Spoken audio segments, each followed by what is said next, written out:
All right, let's call this meeting to orders. Can you call a roll call, please, Sam? Councilwoman Cleveland. Present. Councilman Saxenheimer. Present. Councilwoman Smith. Councilman Evans. Here. Councilman Hong. Present. Councilman Nelson. Present. Councilwoman Rosso. Present. You can. Councilwoman Campbell. Here. There are 7 present. All right, we have a quorum. First item of business is a couple of appointments to make. The first is the election of a president pro tem of the council.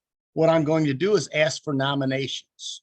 Once we have our nominations, rather than vote on each candidate, because I don't want the council have to vote no or vote against anybody. When we have our candidates, we'll have a roll call, and just instead of a yay or nay vote, you will just state your preference for the nominee. Do I have any nominations? I'd like to nominate Councilman Tony Evans. We have a nomination for Councilman Evans. Are there any other nominations? I second that nomination. Are there any other nominations? We have a nomination for Yolanda Campbell. Who made that nomination? That was made by Councilwoman Rosso. Okay. Are there any other nominations, please? Lacking any other nominations, we'll have a vote. Sam, can you have a roll call vote, please? And again, it's not a yay or a nay, simply state your preference for the candidate that you want to be president pro tem of the council. Councilwoman Cleveland. Councilwoman Campbell. You'll have to repeat it for me. It was Campbell was the vote. Okay. Councilman Saxenheimer. Councilman Evans. Evans was the vote. Councilman Evans. I guess I can vote for myself. Huh? Yes, sir. You can. Okay. Evans is the vote. Councilman Hong. Evans. Councilman Nelson. The Tony Evans. Councilwoman Rosso. Yolanda Smith, under Yolanda Campbell. Yolanda Campbell is the vote. Councilwoman Campbell. Campbell. Campbell is the vote. All right, we have 4 for Evans and 3 for Campbell. 4-3, Councilman Evans, you are president pro tem of the council. Congratulations. Thank you. Certainly. Does that run until July? Do we vote again? No, that runs until April of next year. We should have done that at the very first meeting, and we did not do it. Right, right. That is correct. Second item of business is the appointment of a city administrator. I've appointed Sam Johnson as our city administrator, which requires the approval of the council.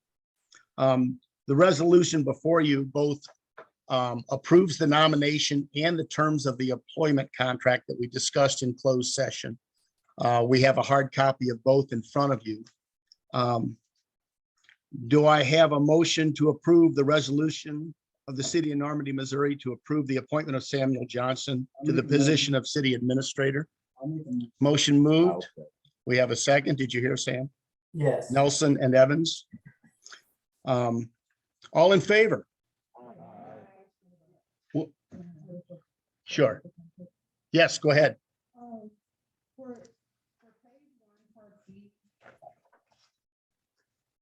Page 1, part B, Sam, is the question. Okay. Does that mean for hiring and firing that you're in charge of the other departments or just everybody? But it doesn't mean everybody or just your department? I can answer that unless you want to, Sam. I didn't hear it. but- Duties and authorities, section 2C. She's asking your authority to hire and fire every department or just your department was the question. So the the authority is on the city administrator, but it's found within the ordinances and the policies. So obviously, there's a lot of rules, general orders around police hiring, so I would be bound by those rules. But there's also language in our personnel manual and our code that the city administrator does have some final authority in some of those matters. And I can expand on that.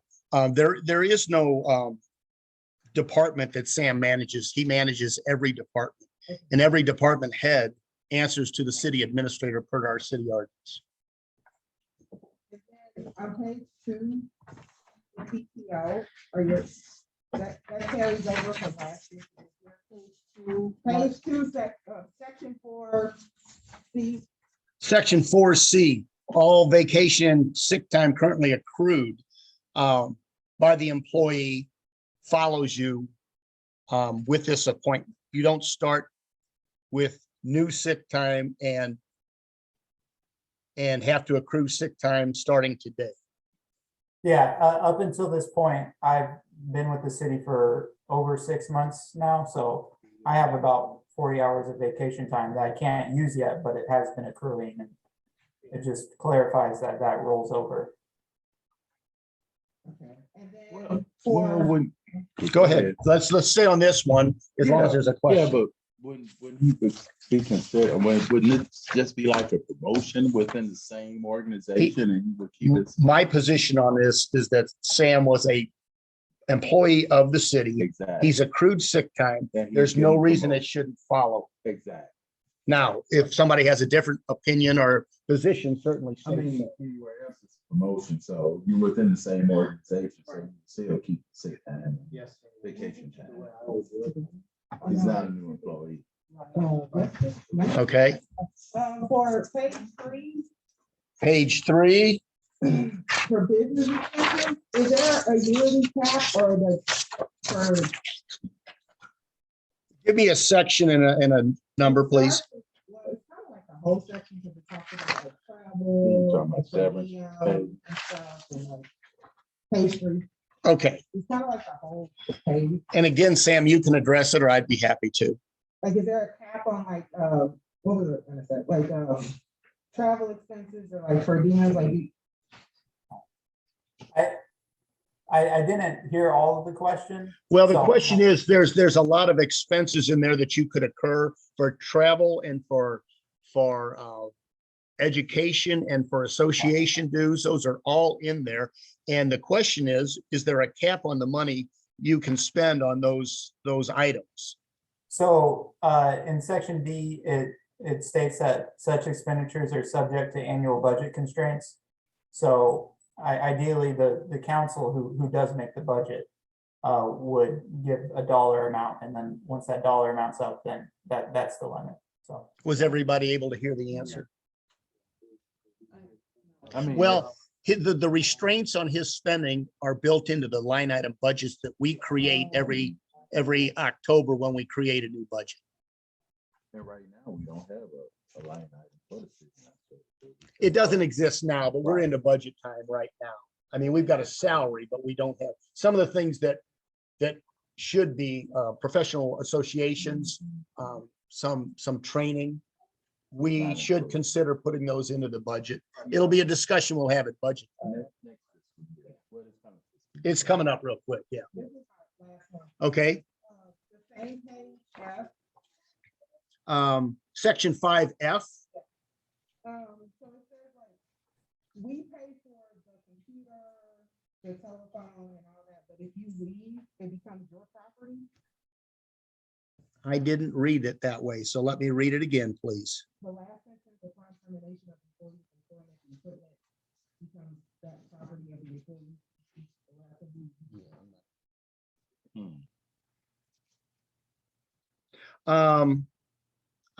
I just simply missed that reading through it. Sam, the question is, upon termination of the employee's employment, the equipment described here shall become the property of the employee. That's probably not a good idea because there's going to be information that belongs to the city on that computer. okay, Yeah. That was from the sample ICMA language. I'm totally open to amending it and Okay, just striking out that section, saying all equipment's returned to the city. Well, what I'll do then is I'll look for an amendment to the employment agreement, section 5F, removing the language upon termination of the employee's employment, the equipment described herein shall become the property of the employee, and replace that with,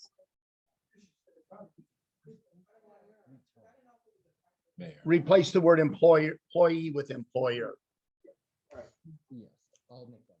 There's a motion made by Councilman Hong. I'll say. There's a second by Evans. All in favor?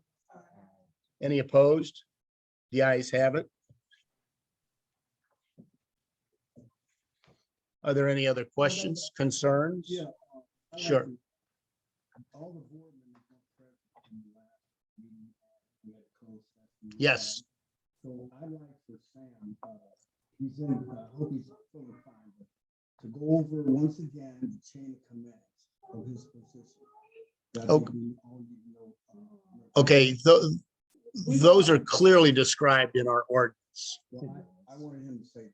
I like to hear that, so we'll know, and we'll all know verbally.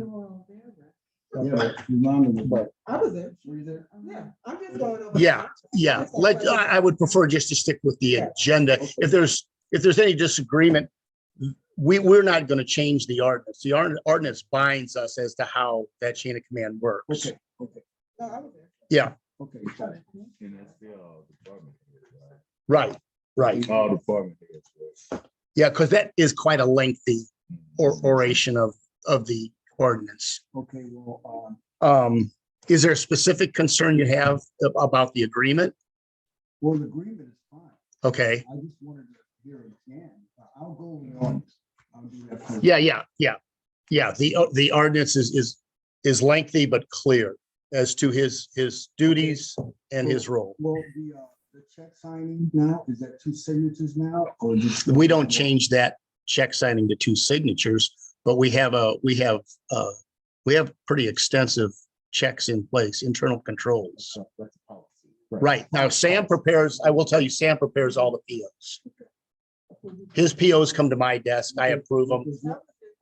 Yeah. We went, yeah. Tony, previous administration, didn't we have 2 signatures on? No, we did not. We did? No.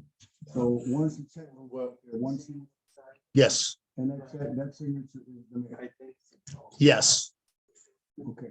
That's how it used to be. Yep. It should all. This is what we passed. Well, We passed this last meeting. It was in the- right. And I'd be happy to go over that with you again after the meeting. Okay. It was established by You understand Angela. that? Yes. Okay, yes. To the point level, where, So Sam, I have to ask you a question. Who made the original motion to approve the resolution for your appointment? Rick, would you be interested in amending your motion to approve this resolution as amended? changing the verbiage? Yes. Yes.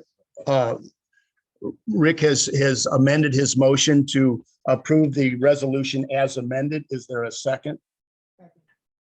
We have a second. Any other questions or concerns? Who was that second? I'm sorry. Yolanda Campbell. All right.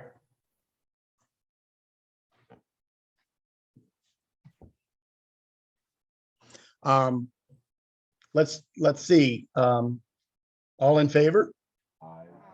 Any opposed? The ayes have it. Motion carries.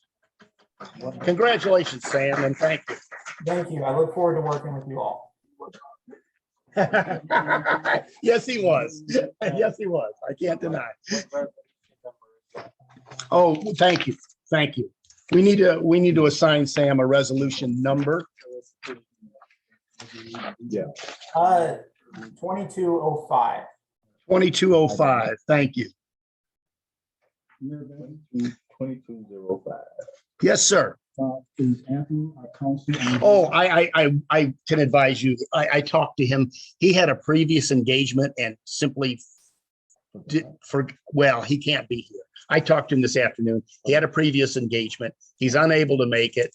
And I said, I'm fine with that. We're going to go ahead and have the meeting. By law, is that? Yeah, we can. We can. If there's issues that come up, we'll simply table them. Okay. Yeah. So to follow up to Rick's question though, would it be prudent for Mr. Gray to then review this meeting digitally? And that's fine. And I will tell you, he reviewed all the material that we're looking at today. Right, of course. Yeah, Ahead of time. right, And Yeah, right. that He was said the it. next question. Right. He reviewed all of it, gave us the thumbs up on it. Right. He So- had no objections, no legal. There was no objections. objections to any of the material. And he tweaked a few things and then, That's all.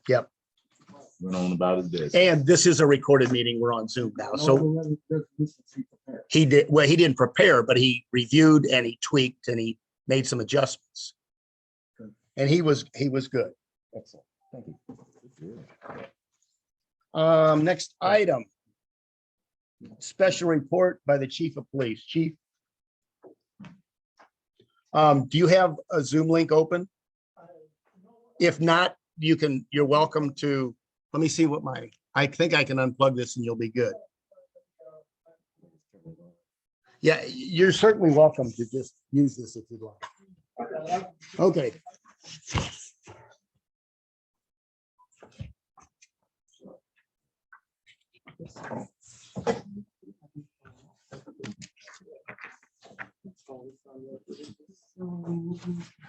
Oh. Oh.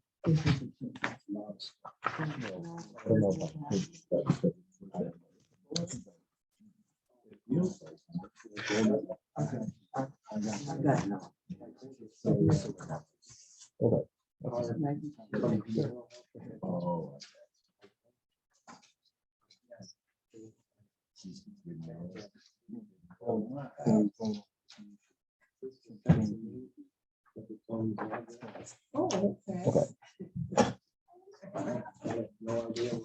I'm for it.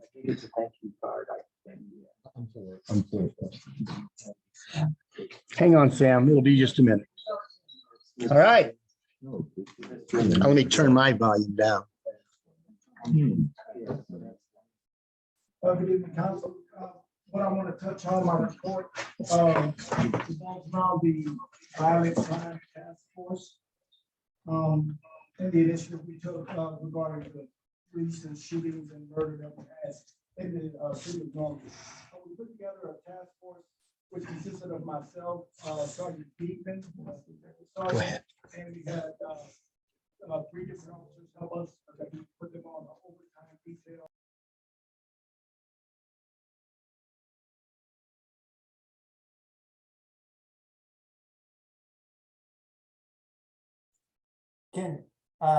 I'm so sorry to interrupt. Can you unmute your phone, chief?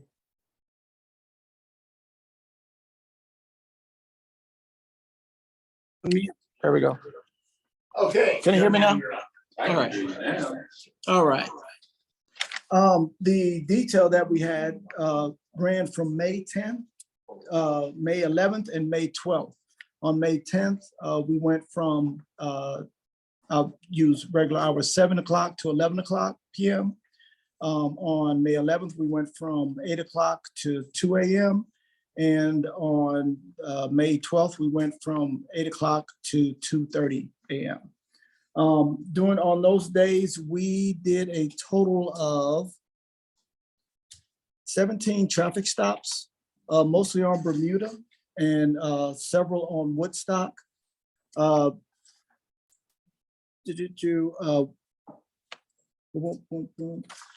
we also assisted with 23 calls for service in that area, and that's total all 3 days. Our busiest day was on May 11th, where we conducted the majority of our car stops. We also, one of the cars that we stopped, the driver fled, and that was the rule of the night. When we started flagging these cars, they take off. And, per our pursuit policy, if they get over 15 miles over the speed limit, we cancel the pursuit, we stop following, we turn the lights off so that they won't get into accidents. This car, actually, after we did that, we continued following along the trail and the car did crash.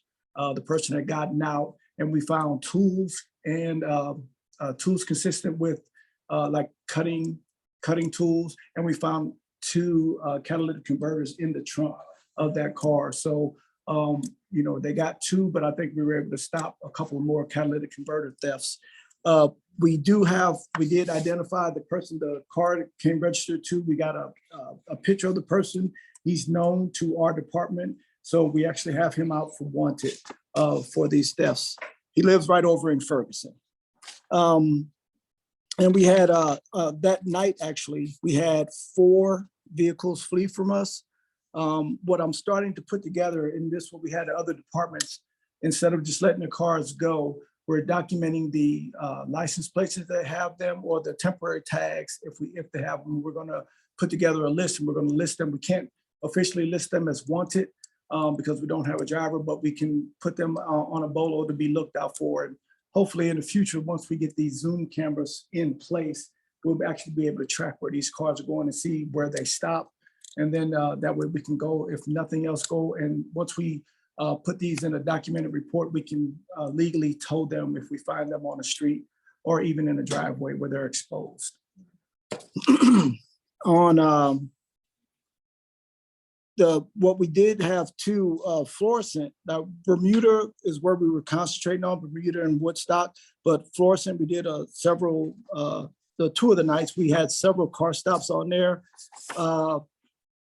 There were none associated with violent crimes, but we did make several arrests for bench warrants. And 1, we actually had a person with a suspended license. And we located a stolen vehicle. That vehicle fled and had a little crash in Ferguson. Ferguson assisted us with that. They were able to apprehend the suspect, and we got that one off. It was actually stolen out of Ferguson. It was traveling through Normandy. So we were able to apprehend that suspect with the help of Ferguson PD. Additional reports we did have on this past weekend. This was after the detail. We only did the detail those 3 days, but we did have a shooting into a dwelling at on Bermuda Drive. I'm not going to give the address, but it's on Bermuda Drive. We do have a juvenile suspect on that, and we are currently looking for him.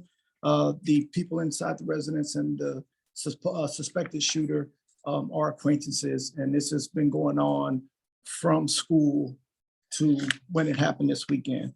So we are well aware of who that young gentleman is, and we have him out as wanted, and we'll be continuing this with, I believe it was a success, and I spoke with a couple of the council members earlier this morning. We're going to adjust, and this week, because of a shortage of officers, we have some officers that have taken some vacation and aren't off, and we're trying to curb or keep a cap on the overtime. We're going to just roll the patrols over a little bit more.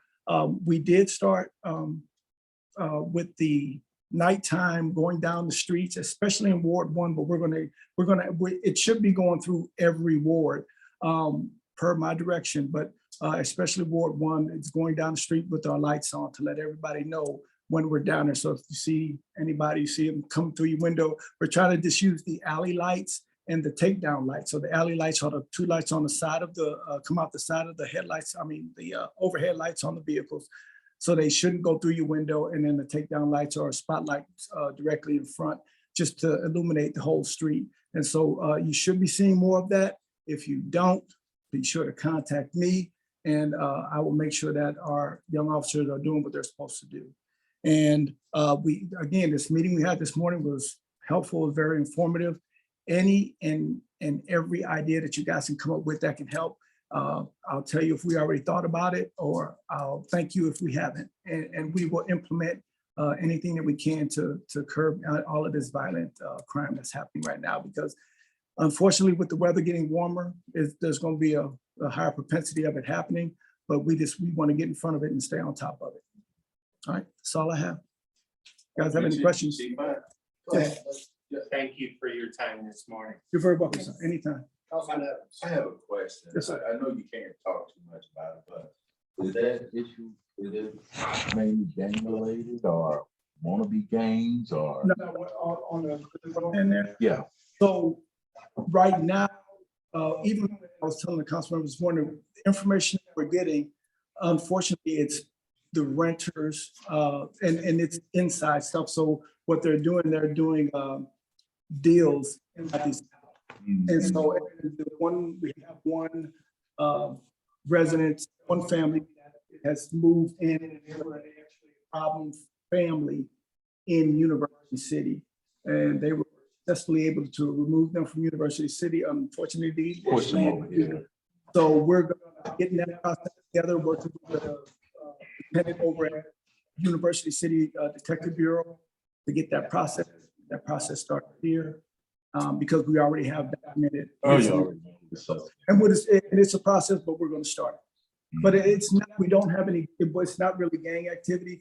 This last one with the juvenile is just a juvenile beef between two guys. And they don't fight anymore. They use. yeah, they do. Does the school know that these two are eating? Because if one used a weapon, my concern would be if he brings that weapon to school, if he's still got the beef with that other gentleman. Right, so I contacted Norman Campbell, school district. They don't have anything documented.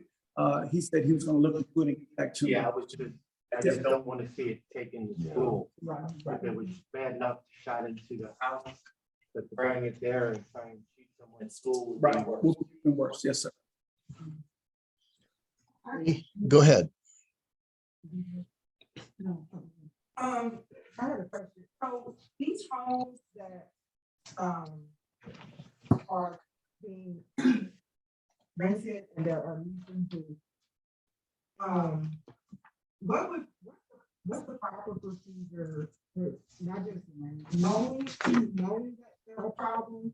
Because what seems to have been happening is, and I think the police are doing a good job now, but like, if this has been going on for an extended amount of time, and we haven't had anyone come before us as a nuisance property or the landlord, what would be, one, I guess I'm asking two things. One, what is the proper chain of command that's supposed to happen? If there is a nuisance house, what should we do? Or proper steps to go through.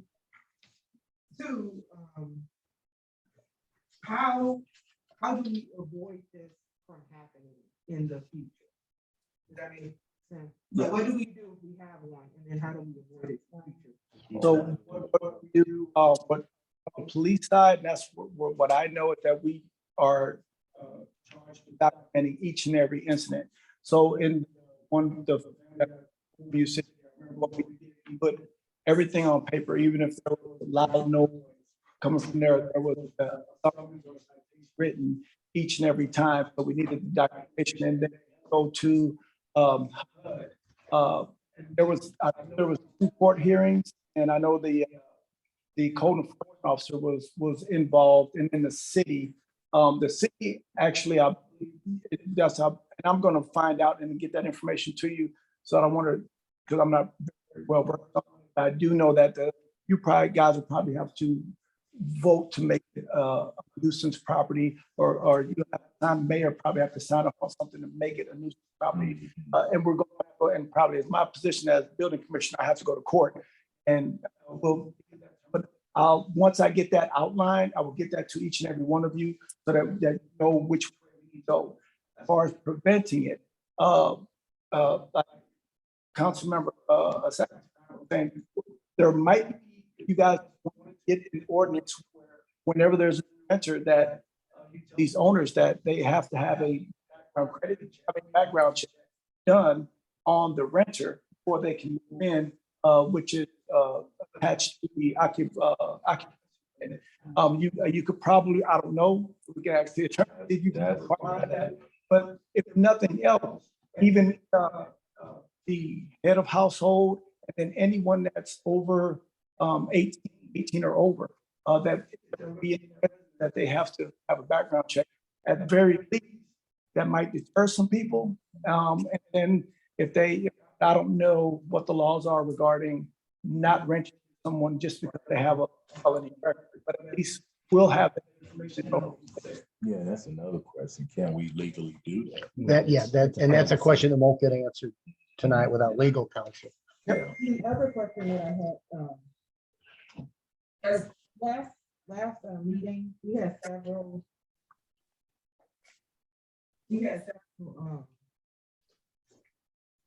citizens stand up so that they wanted to see more face-to-face interaction with the police. And I don't know if this is something that you guys discussed in the meeting.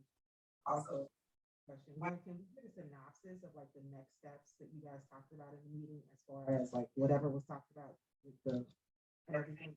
Two, is it possible to have one hotspot where we've seen these excessive shootings where the police get out and walk around and walk up to all the neighbors and give out their cards and say like, hey, we know that you've heard things, we know that you've seen things, and just we are here.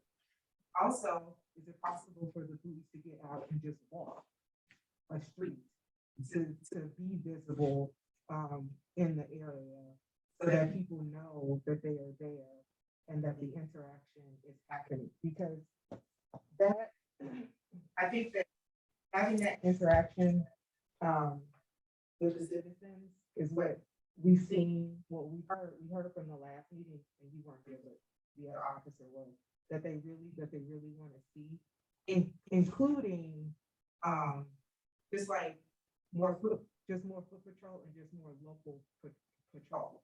Also, like when it comes to like patrolling, when we have like hotspot areas, everything in time, how can we get the police to be visible? So like, for instance, I live like near the circle. Like near the circle, it's a hotspot with people speeding and things like that, especially like during rush hour.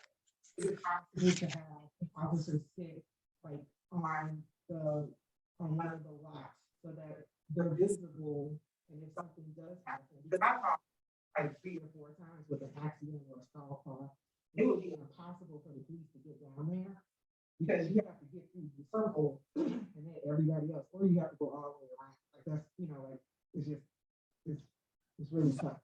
But like to have a police officer just like there for an hour, like during peak times. So, First one was the walking around. The second one was like more patrol, just like visible, and then the third was like during peak times in certain areas, just having a police officer. yes, so so as far as with when we have the incidents, we do have officers pretty much, and these guys, it's a good thing sometimes and a bad thing others other times, but they will come to an area and then we'll canvass. And that's part of the investigation on any shooting to a dwelling, a shooting where someone is injured, and shooting where someone was killed, where they go to each house and and it's called canvassing.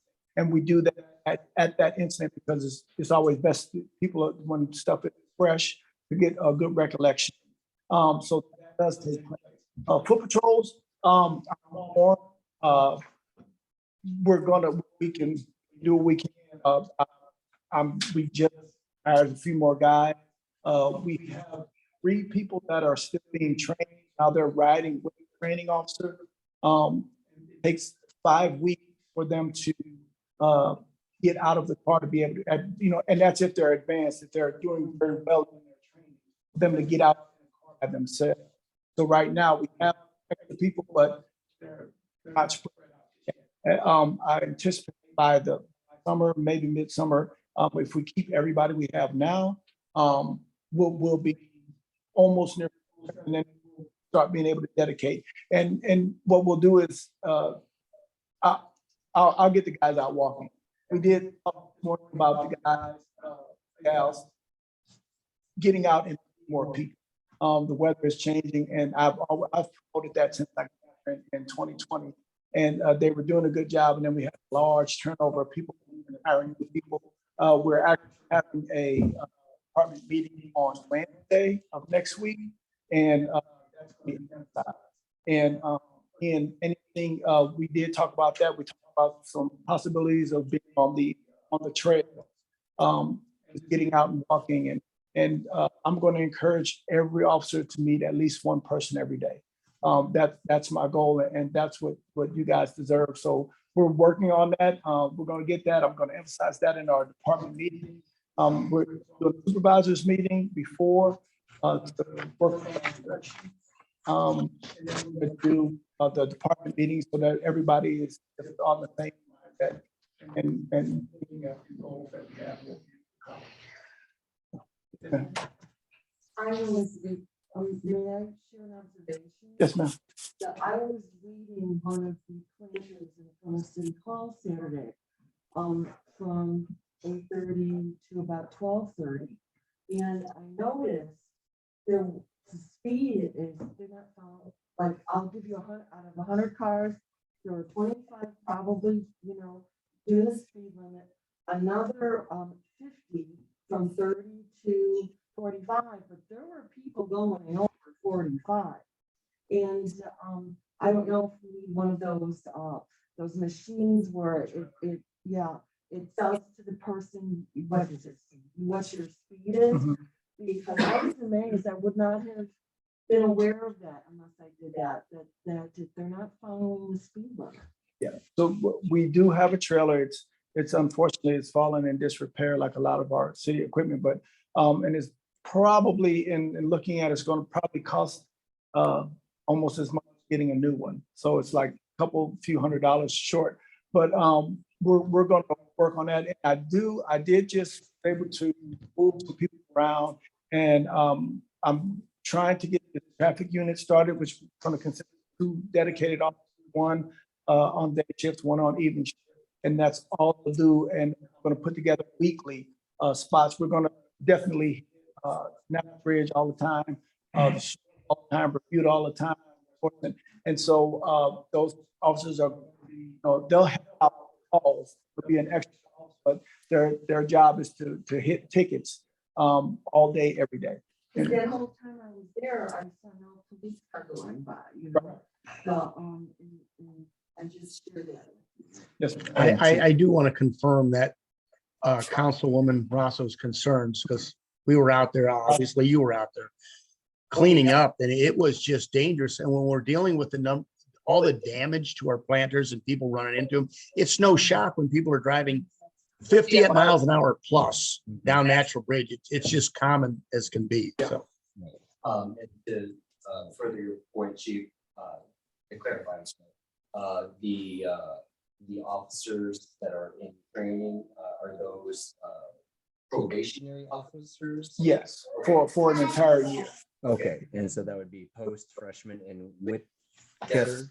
Woodcutter, and then we still have Wagner is still on as well, but Wagner is by himself. Cutter is by himself. So we just have post and freshmen that post just actually we because of her experience, we put her by herself. But we have right now, we have freshmen. There's one other that's still, freshman and Jones are in with officers right now doing right along. Excuse me, Chief. Mhm. Great job, Chief. Thanks, sir. I just wanted to speak about, we did at one time, I think Tony, I remember, we had the neighborhood watch, Mhm. the signs.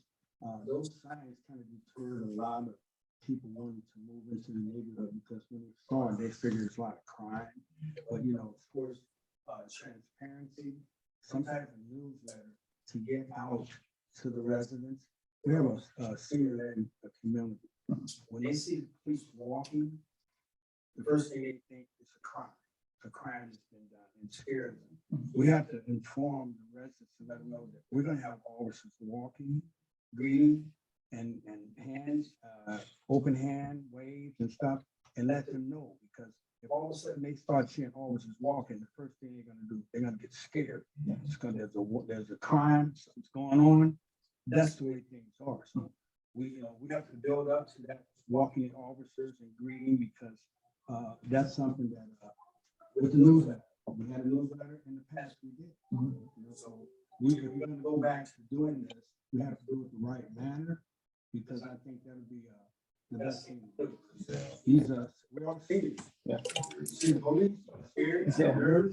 But that part of that is when we're gonna do it, it's gonna be purposeful. We're not gonna just, I'm not gonna have the officers just walk down the street. You're gonna walk and talk. You're gonna walk and interact with the community, and then that way, that'll spread like wildfire. You know, when they see that guy and they say, oh, well, I saw you talking to this officer. Well, yeah, he just told me he just came by to say hi, you know? Even with on social media, we can get that out, and let people, officers, that be greeting and reading, and let them know, because like I said, we're seniors, we get nervous.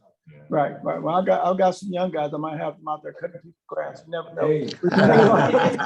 I got some youngsters. Well, you know, Chief, I have to give an name. A few of the officers do stop on them board too, and talk to the kids and stuff like that. Every once in a while, come up to the park. So one of the two of you guys come up and help out. So That's good. That's good. Happy to hear that.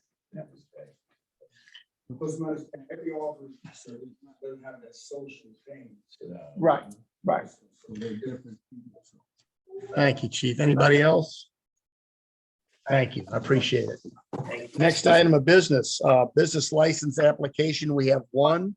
Sam, can you describe the first name the business and describe the nature of their business? Yeah, so we got, can everyone hear me? I'm sorry, Sam. I had my volume down while Chief was talking. How about now? Thank you. Okay, so we got a business license application for Midwest Fingerprinting and More LLC to go in at 7320 North Florissant Road. I believe that's right by the roundabout. And Unit 1B there. They are a small little office that people could come in, get fingerprints for whatever they need, background checks. They offer a few other services. It should have ample parking. It's consistent with the zoning. There really shouldn't be a whole lot of traffic concerns. I see no reason not to grant this business license application. The unit did pass inspection and they've done everything by the book so far. And all we need is the council to approve the business license and then they can start their business up. Thank you. Do I have a motion to approve the Midwest Fingerprinting and More LLC business application? Do I have a second? I'll second. Second by Hong. Any comments or concerns? All in favor? All opposed? Ayes have it, motion carries. Who was the, who made that motion? Satzenheimer. Saxonheimer made the initial motion. Okay, thank you. All right, thank you. Next item of business, Ozell Park. We have a resolution. I'm going to read it by title and explain what it is. A resolution of the city of Normandy, Missouri to approve the purchase of concession equipment using monies in the Parks and Stormwater Fund in the amount not to exceed $15,000. The Parks Board did meet, and wow, that was an exciting meeting. These people are ready to go to work. And they did unanimously approve the expenditure of monies not to exceed 15 grand to buy a side-by-side refrigerator freezer and an ice maker for the concession stand at Ozell Park. The equipment initially, the equipment is in there initially purchased in 2007. Both are broke down, have been repaired in the past, and the cost to repair exceeds the value of the equipment. This is used both for Redbird Rookies, baseball games, any events we have that we use the park, National Night Out. I know that Public Works is going to use it daily to fill up a cooler and ice up a cooler for the Public Works crew.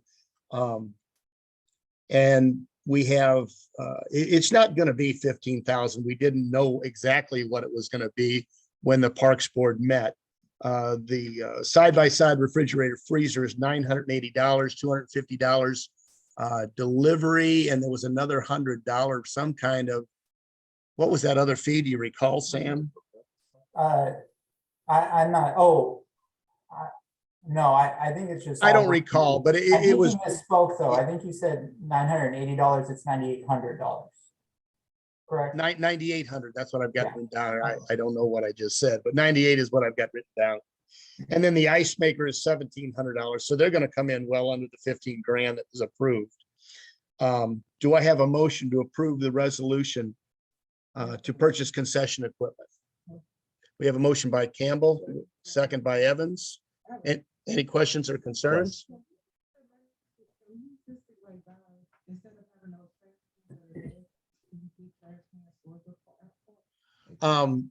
Yes, you can. I will tell you, when I was there, I took away the old broken down. Saturday, we removed the old broken down. We put 5 brand new bins there. And you can make recommendations to the council, any recommendations you want, as long as it's in the park. So the answer, the short answer is yes. And we talked about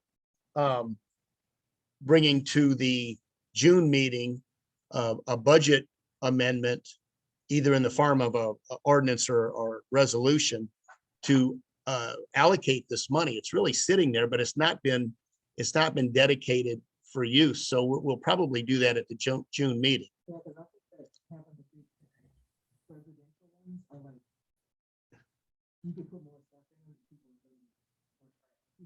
Oh, you're talking about using smaller ones?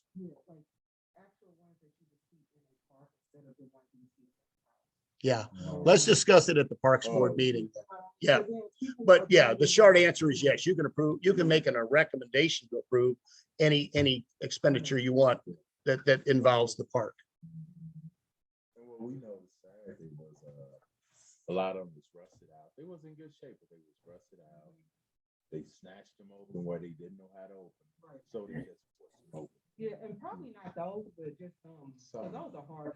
Yeah, those are hard. Well, they're pretty, but they're hard. Some nice, Yeah. some nice like park, but the ones you see in the actual park. Okay, What did you put All there right. now, Justin? What did you replace it with, the 5 you put there now, the new one? I just put newer bins there. New trash bins like.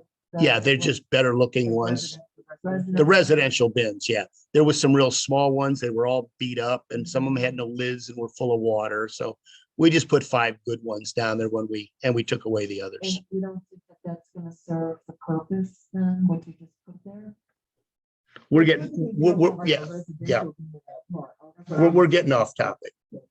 Let's focus on it. Yeah, we've got a motion and a second to approve the resolution to purchase concession equipment for Hosel Park. Any other questions or concerns on this? Are the side-by-side refrigerator freezer, is that a commercial grade one? Yes, it is. For that price? And Yeah. you know, Dave, I should hope so. I can speak on that. We had Ariel White come out, what was that, about a week and a half ago, to look at the old refrigerator freezer. Sure. And to our amazement, the compressor been replaced once. So he said this will be your third compressor, being put on this thing. So he advised us not to, pursue it. Maybe we can get some else. But see, here's another thing he brought to our attention too. The side by side that we have in there is more like a display. Yeah, it has the glass. Gotcha. So it Right. releases more. It's releasing more energy. And he was like, what we should have had in there was a closed. Yeah. And he said that's why I was working so hard. It was so hot in there. And every 3-4 years, compressor goes out because it was really a display case. Yeah. It wasn't a real true storage for deep freezer. Ice box. And purchases equipment agreed that it was a reasonable price. Yeah, and the vote from the Parks Board was unanimous on this. There was quite a lengthy discussion. Yes. on it. All right, And I didn't know that until he brought it to my attention. She was like, okay, I didn't know that. I didn't purchase it originally, but. we have a Okay, when I motion. got to- We have a second. All in favor? Any opposed? I abstain. One abstention. That was Hong. All right. Ayes have it. Motion carries. We do. Thank you. Resolution number, Sam. 2206. Thank you. Next item of business, legal fees resolution. I'll read it by title. A resolution of the city of Normandy, Missouri, approving the payment of legal fees incurred by the mayor in response to the illegal activities of certain members of the Normandy City Council. Do I have a motion to approve? Well, before you make that motion, I'll have to. Well, typically you have a motion and a second, and then if there's no second, it would die on the floor. So we'll have a motion, and if there's a second, then there'll be an opportunity for discussion. Make a motion. There's a motion by Campbell. Is there a second? I second. Second by Rosso. Comments, questions, concerns? Yeah, Go ahead, please. I'd like to, first of all, speaking for citizens of the city, they feel that they don't owe Mr. Better for his personal choice. Financially, the board did not vote for him to take this action based on premise that he would get reimbursed by the city taxpayers' money. He stated that he would pay his own money to this. And of course, he sued on his behalf, not the taxpayers as a whole. They demanded a board vote. This then collectively, he never had that vote. So to ask board members for reimbursement now is still self-serving and deceiving. Now, if any council person supports this request, then you, the council, are condoning self-serviceness, actions that open up a bad practice that can be perceived as shady or payoff, and open up a Pandora's box. The taxpayers who you represent did not put us here to serve the mayor and his risky decisions. They put us here to serve them directly with decisions that would benefit them collectively as citizens of Normandy. Think hard before you make this decision, and understand that this was a decision that the mayor made on his own without the board's approval.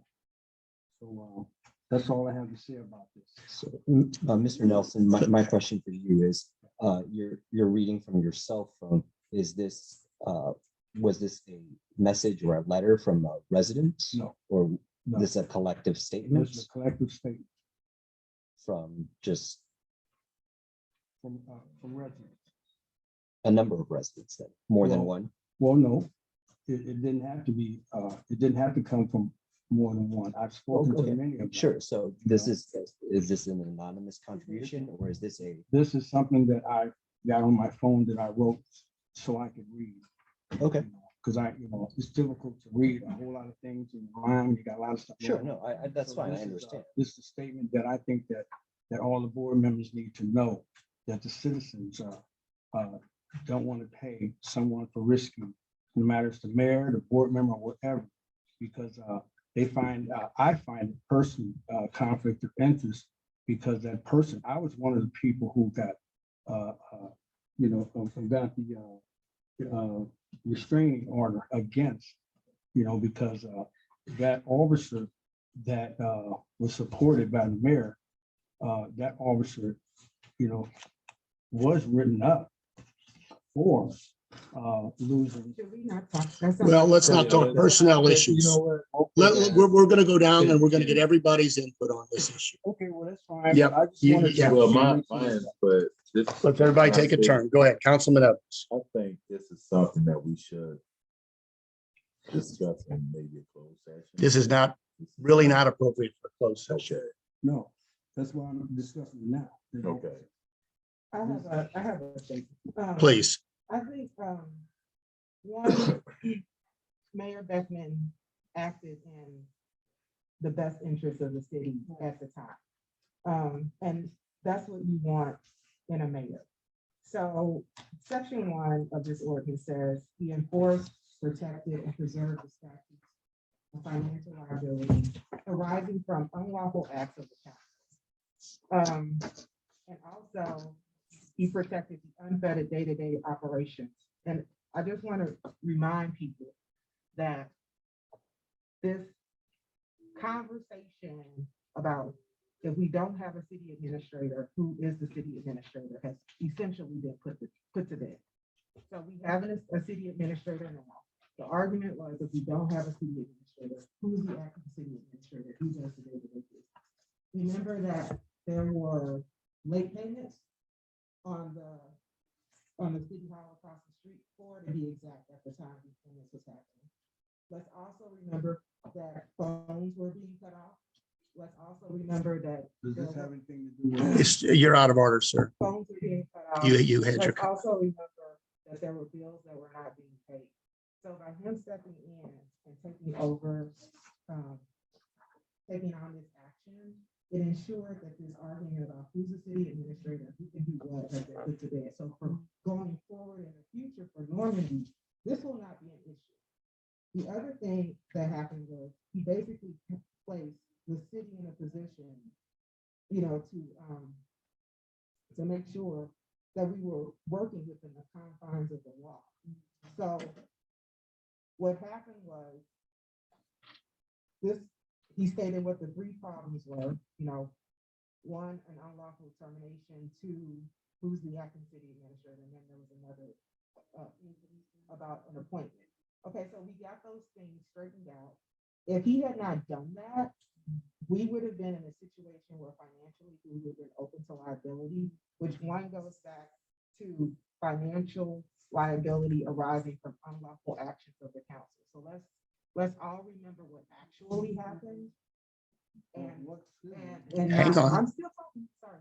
Let's all remember what actually happened and who put their money on the line to make sure that we as a city would not be sued for unlawful actions of council members.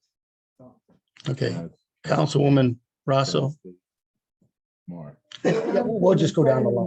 I can't say it any better than Yolanda. I agree with Yolanda fully, wholeheartedly, that the city would have been in such disrepair if this did not happen, that we owe Mayor Beckman the respect in regards to him putting himself out there to protect the city. It's not an issue with me. Thank you, Councilman Hong. As I understand it, the legal team that we had who was under the employment of the city at the time, Garrett O'Keefe and such, right? Actually, At that time, they had resigned. They had, why did they resign? Was it for something else? It concerned this issue, It concerned this issue. right? Can I? So, Well, my recollection is they resigned because the council was not willing to adhere to legal advice. And so they backed off and said, we're not going to work with this council, previous council, because of this. so our legal team who was advising us as a municipality within our rights, they stepped away voluntarily because the council was acting illegally No, Exactly. or unethically then. Okay. We're not taking Can I- their can I advice. speak? Well, we're gonna give everybody a Yeah, chance to speak. everybody's It's not gonna be a debate back and forth. Everybody's gonna get a chance to state their position on this issue. So, okay, ultimately though, what I'm hearing though is when this decision was made for Mayor Beckman, for you to pursue legal action against the sitting council members named, the 6 council members named, that decision was made when we had Mr. Gray as the city's attorney. That is correct. Okay. Thank Okay, you. can I clear things up? Let's That's everybody not an right. opportunity We're to gonna go speak. down. We're gonna go right down the line. Okay. Councilman Evans. I've been on the board for a few years, and this is my understanding. And from the very beginning, the ordinance states, in the absence of a city administrator, it's the mayor's responsibility. He's acting as a city administrator. So to fire someone up under a department head, we didn't have the authority to do that. I wasn't here. But when I heard about it, I said, that's not right. We can't do that because he's city administrator. You know, we're breaking, I mean, we're going against the ordinance, right? We're breaking the rules. And the way it was done was incorrectly. Well, you know, I do agree. I wasn't here, but it shouldn't have been done like that. I agree. And I like you, Rick, but it was done incorrectly. Like I said, I agree with that. I needed to clear up some Yeah. matters here. Well, again, Rick, we're gonna get everybody a chance to speak. What I'm getting at, if it wasn't done illegally, maybe the mayor wouldn't have reverted to the action that was taken. Well, I just All right, need to clear up counsel. some- I get a chance. Okay. Well, yes, We'll you come back had to a you. chance to We'll come talk. back. Everybody's gonna get a chance to talk. First and foremost, we were put here, and I agree with them, for the residents. But we're here to do things according with the law. As Tony stated, they violated the ordinance by doing what they did, period. In order to rectify that, the mayor did something that shouldn't have had to be done if they followed the ordinance. But since they didn't, the mayor did the right thing by having it clarified, period. And the judge did that. The acting city administrator. Right. The acting city. Because the ordinance states, because there was no city administrator, it's not the council's responsibility, it's the mayor's, period. The mayor It's is that the simple. acting city And administrator. he took that on himself in order to clarify it and to give it somewhat stability. So keeping all the personal things out, he stepped up when he didn't need to and did the correct thing. So I hope we all learned as the previous council's mistake by not following the ordinance. But the least we can do is to rectify this situation. Well, okay. Councilwoman Cleveland. Yes, instead of repeating what everyone says, I agree with that Councilwoman Yolanda Campbell. I think the mayor should be reimbursed for his fees for the legal fees that he incurred for this, last administration. Thank you. Okay, can I clear up another thing? Yes. Mr. Hall, Yes.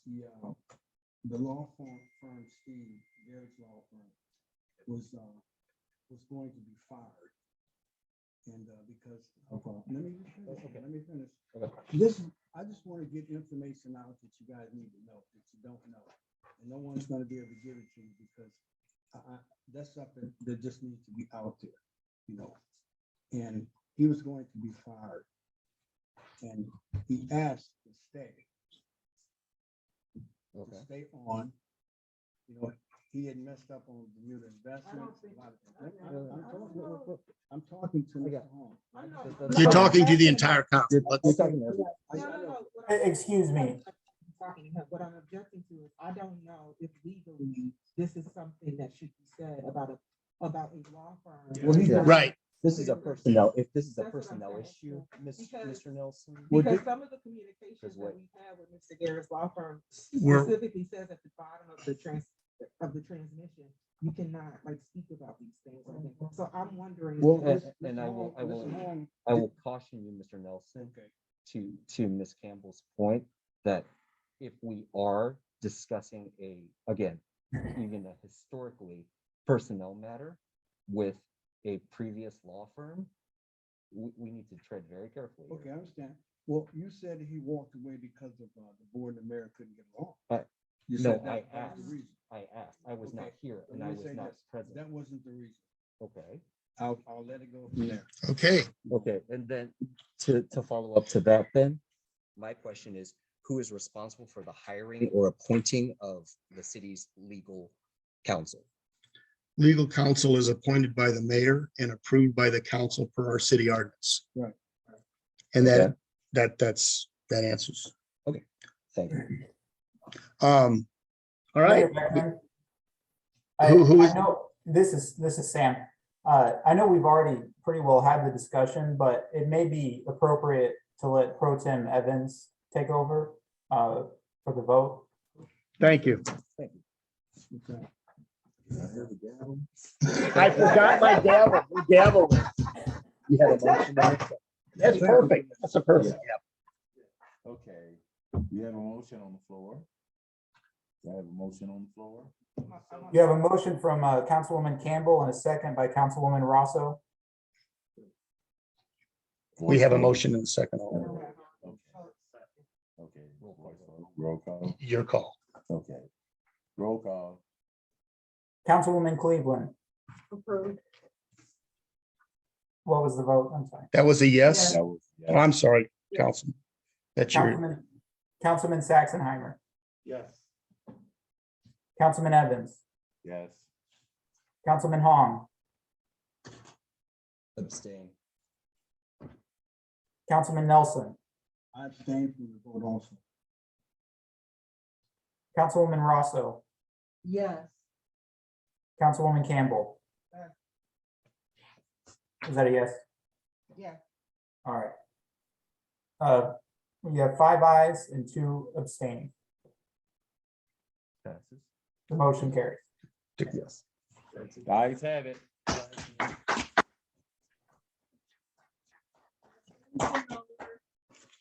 Resolution number 22-07. It's on there. Yeah. Next. No more, no less, right? Oh, no. Okay. The bill's on That's there. it. Yeah. No late, no late stuff. Discussion of Council Bill 22-11. We're not having a second reading tonight. We've got some issues to iron out. Let me find 2211.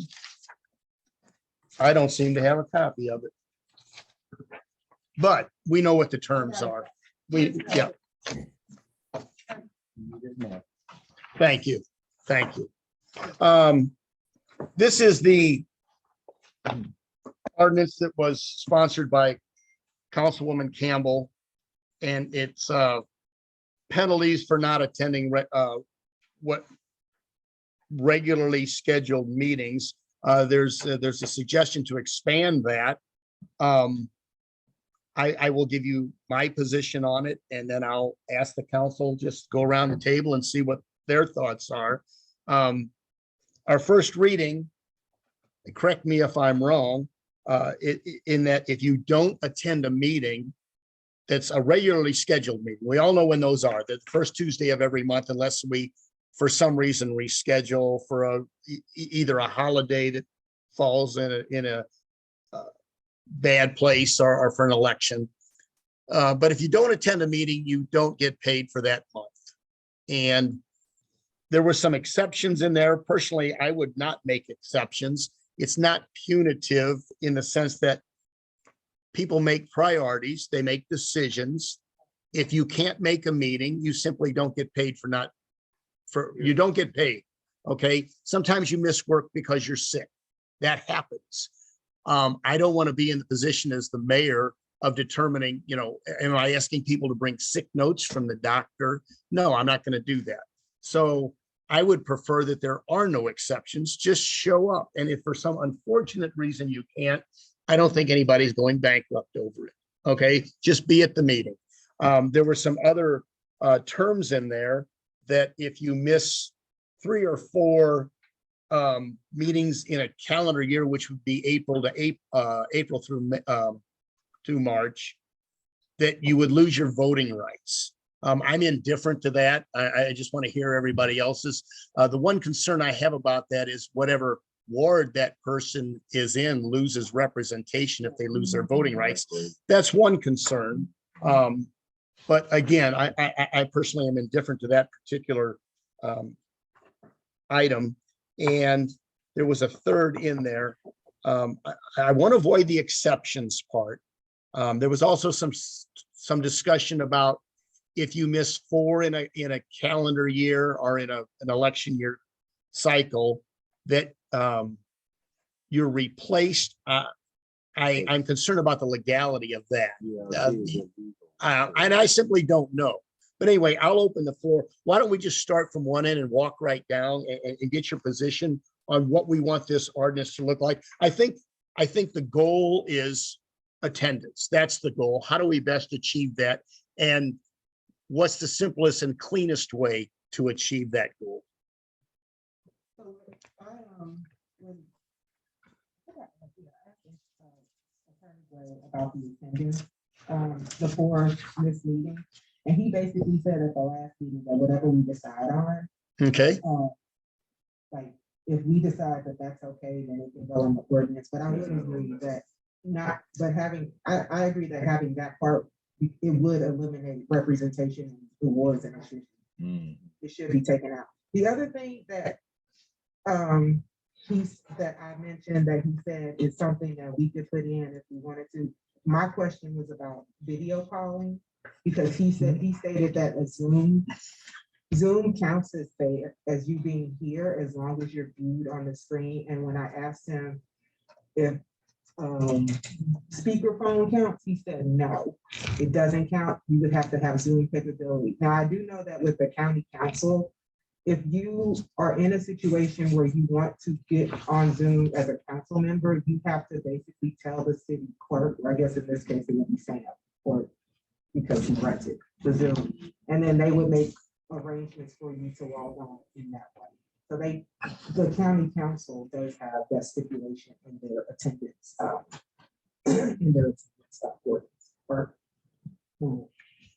okay.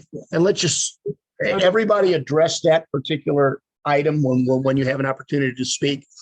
Do we want the Zoom option in there, or are we required? It sounded like. Well, they have it in there. I don't know.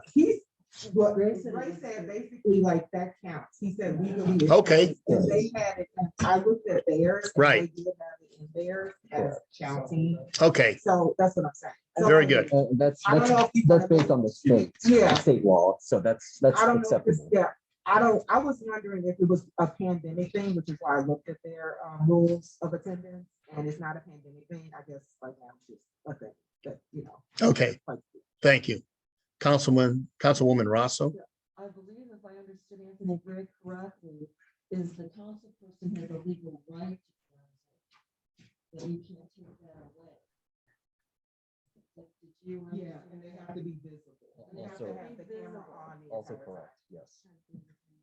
And Okay. the camera on the entire time, there's been mishap in the previous Zoom meetings about that, but, yeah, the camera on the entire time.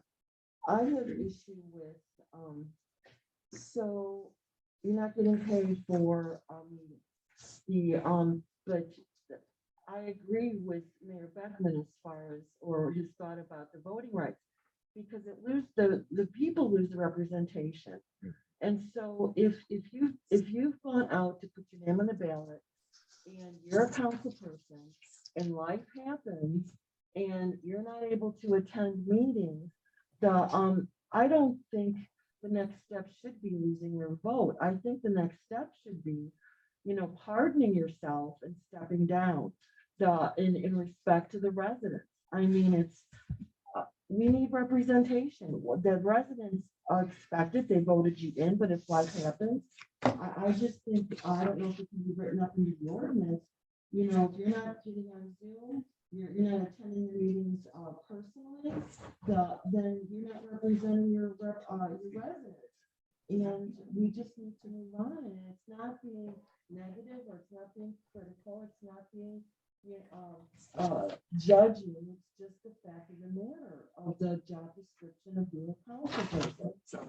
And then the other issue is, does it last a calendar year, or is it if we did that, if that could be written in the ordinance that, that there's this conversation where people need to step down because they're not able to represent, then we don't have to have the conversations. Is it a calendar year, or is it the election year, the kind of thing of the term? So I just think it's not being judgmental, it's not being critical or negative. If a council person gets in office and something happens where they have family situations or work situations, and in respect to the residents, we need to kind of just say, we're not judging you, we just need to move on, we need representation. And they need to step down. I don't know how we would word that though. Thank you, Councilman Nelson. Well, like I said before, we had a board member that got cancer. Life has changes. People have different things going on. That's why we have 2 board members per ward, and we need 5 for quorum. So communication with the board members is important. And having 5 board members at least at each board member is the most important thing to get business done. And I just think that, at this point, we got a board here that's here serious, getting things done. Is this really necessary? Is it really necessary? Because we need to just get business done in the city. Because that's all I'm thinking about. I know that my record, anybody knows me, Tony knows, I've been here 5.5 years, and you can count the numbers on your finger that I've been absent. Either whether Zoom or whatever. But I'm serious about what I'm doing for my residents. They know I'm serious. So I don't know what are we gonna do with this. We just need to get city business done. And I think we're on a good start. So that's all I got to say, because anything can happen. So you punish a person because Mr. Cottrell was out for 8 months. No, what I'm saying is, she was out for 8 months, but she was on the board for 15 years. And she got sick.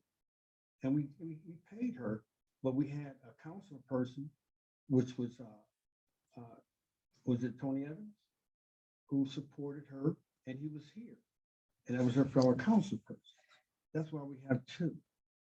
If I get sick, I know Holmes gonna be there. If you get sick, Yolanda's gonna be there. So that's where it goes. That's why we have a board of 8. And we have a mayor, 9 board members, elected officials, form of the board. So what are we gonna do? Let's just get stuff done. This is Thank you. that's all I got to say. As I understand it, the ability of any municipality, including Normandy, is the ability to write ordinances or enforce ordinances is only insofar as what the state has already dictated that we can do. So my problem with the 4 absences and forfeiting the right to cast a vote, that might be a gray area that we need to revisit, because I don't know if what we are trying to put down in writing is fully legal, because that would not necessarily fall in line with what the state has indicated, because we are elected officials. Once elected, even if I die tomorrow, I still count as a number for or against quorum, for or against votes. I have a vacancy, but I still count as a number, and that was based on municipal league's interpretation of Missouri law. So I'm very hesitant to agree to that portion, section 2 of penalties. Thank you. Enough said. Everything I want to say. All right. You stole it. You took Okay. it. Win. You said what done? Sorry, Tyler. Councilman Sexton. I think we're trying to make this very difficult. It should be very simple. We shouldn't put it on the mayor. We will vote it in. If light comes up, like Mr. Nelson says, they should make it as simple if they're giving you a chance with Zoom. So if you can't attend and you can't do Zoom, okay, I could tell you for a fact, currently my daughter is taking chemo and she's working 8 hours a day.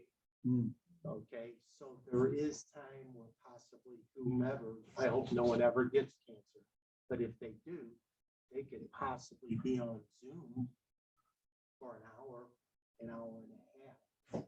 I think it should be as simple as if you don't show and you don't get on Zoom, you just don't get paid, period. And leave everything else gone. That way you don't put it on the mayor. Period. It should be that simple. You're giving 2 chances to represent the people that put you in there. 2 chances. If something else comes up, the money isn't gonna kill any of us. But I fully expect everyone to show. There are times when there's people that cannot show, understood. But that just means if they didn't show and no Zoom, they just don't get a check. And we're done.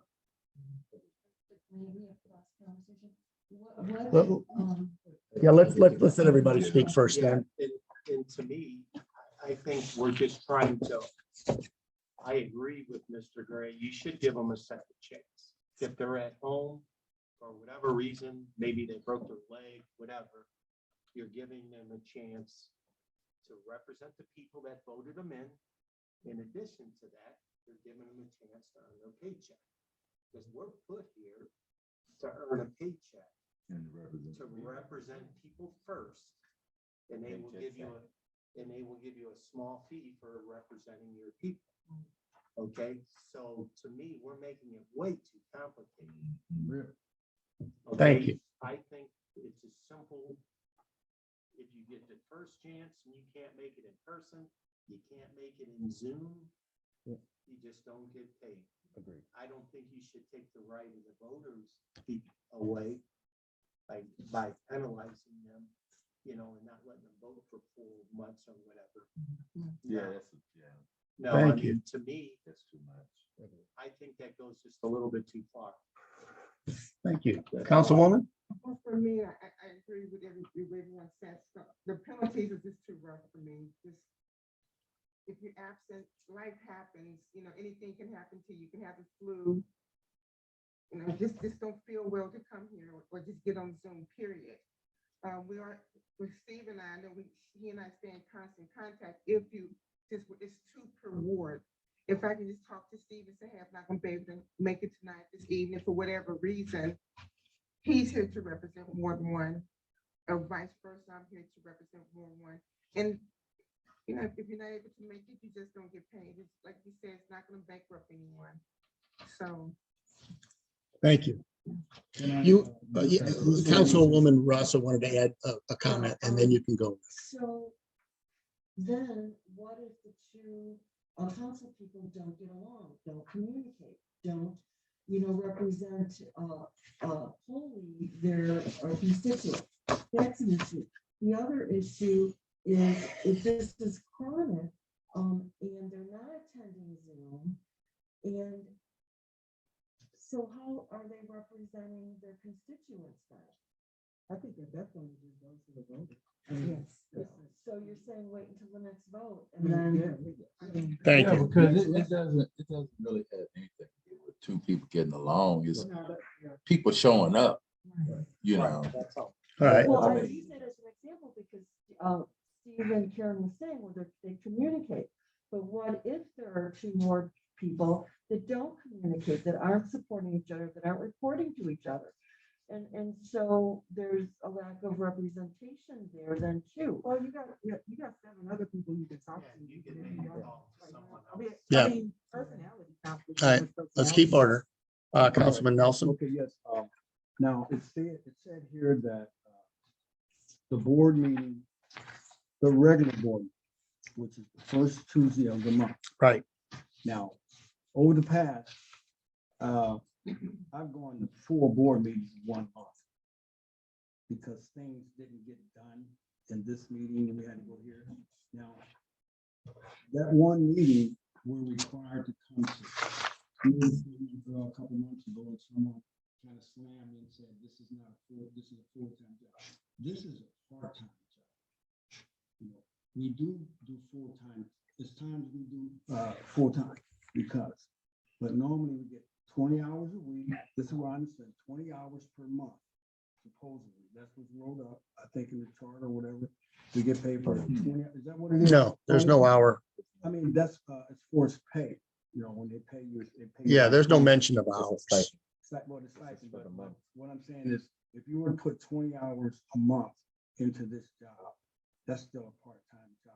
That means seeing your residents, talking to them when they call you on the phone, because when they call me, I answer. If I don't answer, I'll see them, leave a message. I'll get back with it. It's no 2 or 3 weeks I haven't heard from you. That don't happen, because if that happened, I wouldn't be voted in. That's the bottom line. But what I wanted to say was that mandatory meeting, which is every first Tuesday of the month, that meeting counts. Now, if there's other meetings that the mayor wants to do or whatever, or 2 board members want to call city council, call the city administration, I like to have a special meeting. Now, those meetings are not mandatory, right? They are mandatory. There's just no enforcement vehicle.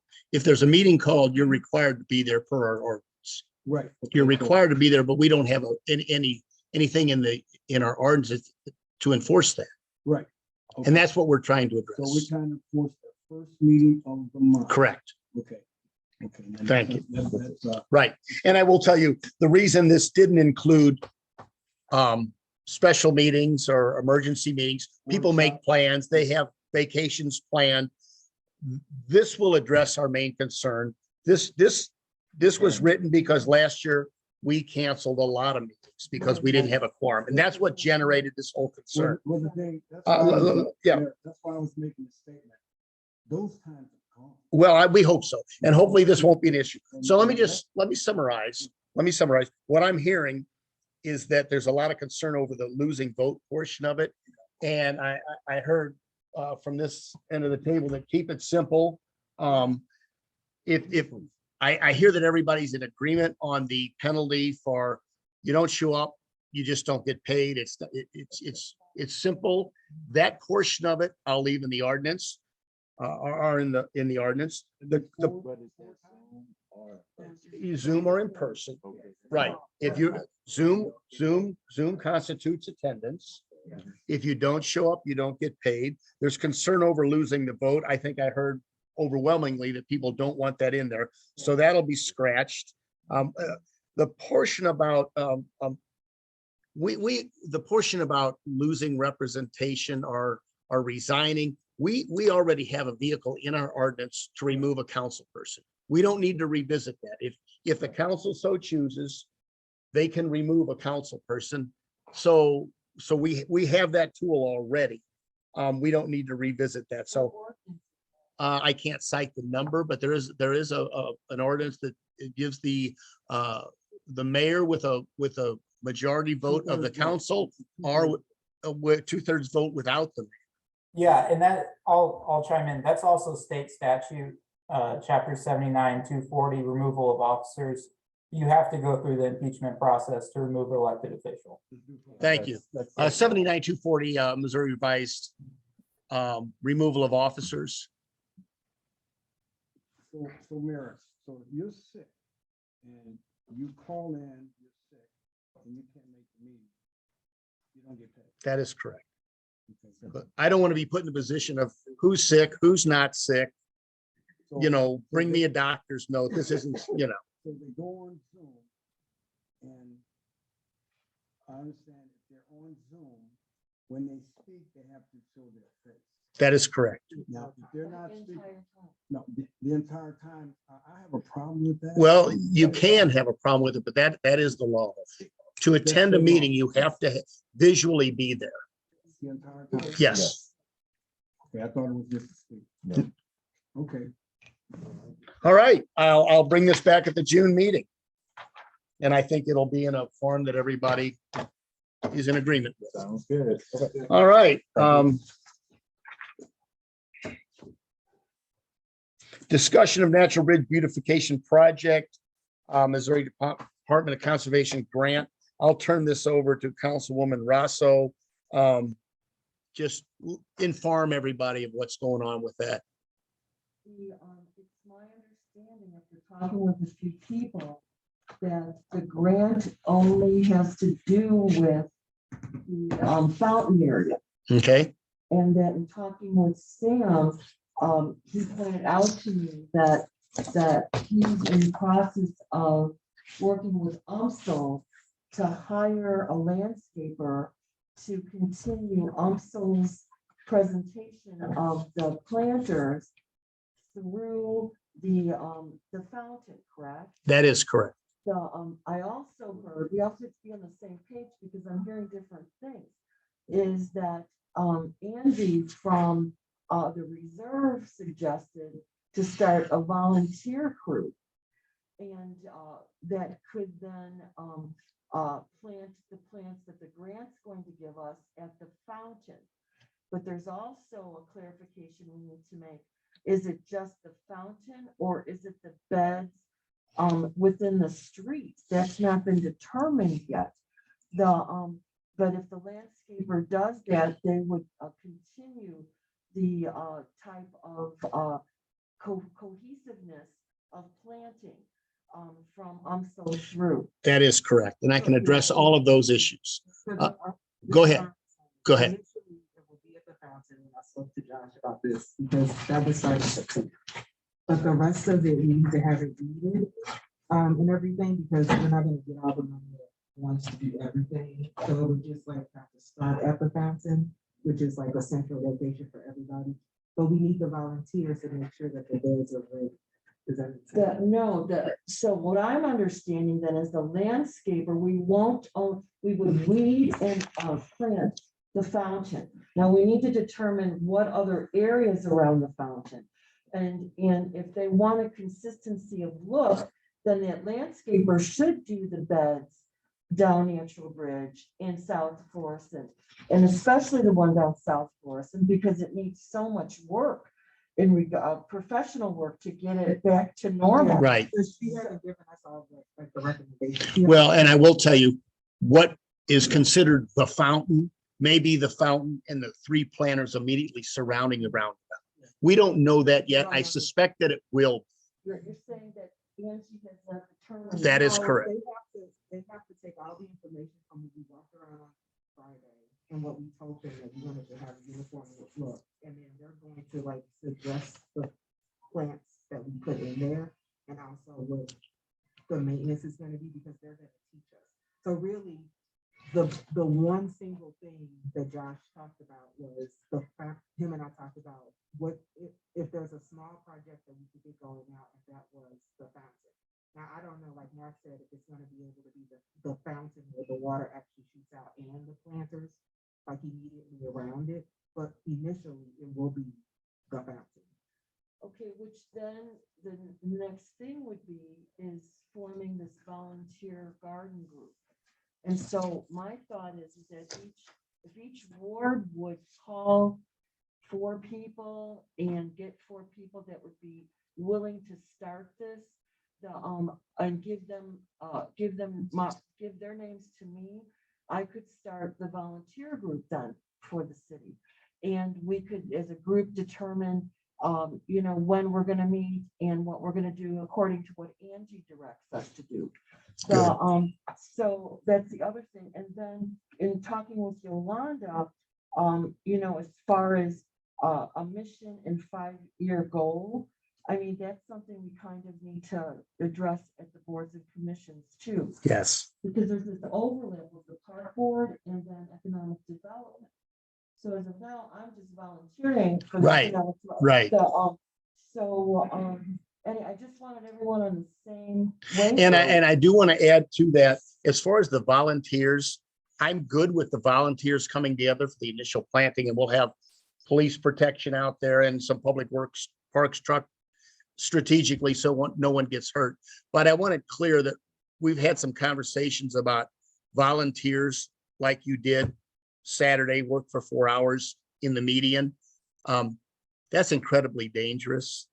And I don't want that to be a routine practice and a liability to the city in addition. So And your wife has been doing I know. So, I mean, I'm not the one first one that. Oh, no, I'm not. Everybody greatly appreciates what you did. I had a conversation with Mr. Harris, and we talked about vests. We talked about closing down the lane right by the planters. We talked about putting up workers, a week, a block ahead of time. Right, workers. but I just think in the future, that's not a good plan for a long-term plan for volunteers to maintain that. What you were talking about with Sam, looking into this landscaper, also went through an extensive bid process to get a good bid to maintain their planters.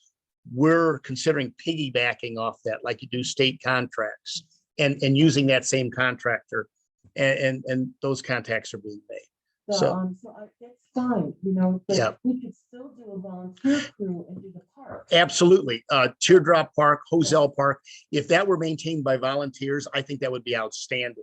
And leave the dangerous portion. Oh, yeah, it could be beautiful.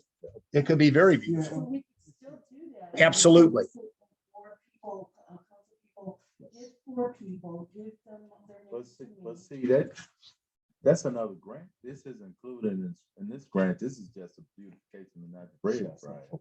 No, this grant does take, this grant would pay for the flowers and for, On natural bridge. yes.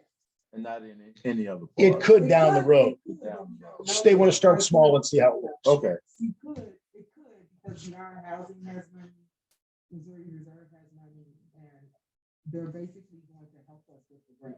okay. and everything. So we could pay for it, but we don't know how much. Yeah, but this is just natural bridge, so down the line. Right, can- right. This is just the fact, the actual fact. But I've also talked with Mr. Harris in regards to the state nursery and seedlings. And, to assess like Teardrop Park, assess Hosel Park. And what could we kind of start now that in a year we could plant, and as far as our native plants. Okay. So that kind of thing.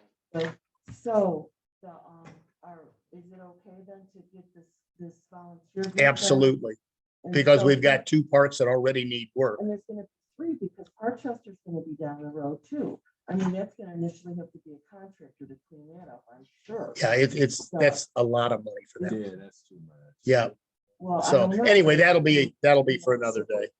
Yeah, So Mayor. what thank is- you for that presentation. Mayor, Yes. When is the target date for the fountain? Just going to the. I don't have a target date. We've got a bid, but it was open-ended and we're having conversations. $160 an hour per man. And they'd probably have a 2-man team down there. And he just couldn't say how long it would take. He's confident that he can get the leak repaired, that it's a leak in the bowl. But, Is that Great Streets money? well, that'll be economic development, money, but let's stay on point. So my understanding then is the landscaper would do the fountain. The landscaper would do. Down the road, And- yeah, and yes, then the in maintenance. September when we get the plants, it would go to the landscaper to plant. Not necessarily. We could be involved in planting. I don't have a problem with us doing the initial planting because coordinating that might be a problem. And if it is volunteer labor to do the initial planting, we're going to have some police there. We're going to have public works trucks there. We're going to make a plan to block traffic where we need to and work in series to those planters so no one gets hurt. I think the first thing, because they haven't sent any information. They're Right. still- We're still on, yeah. We haven't, there are no next steps. with that, so, other than.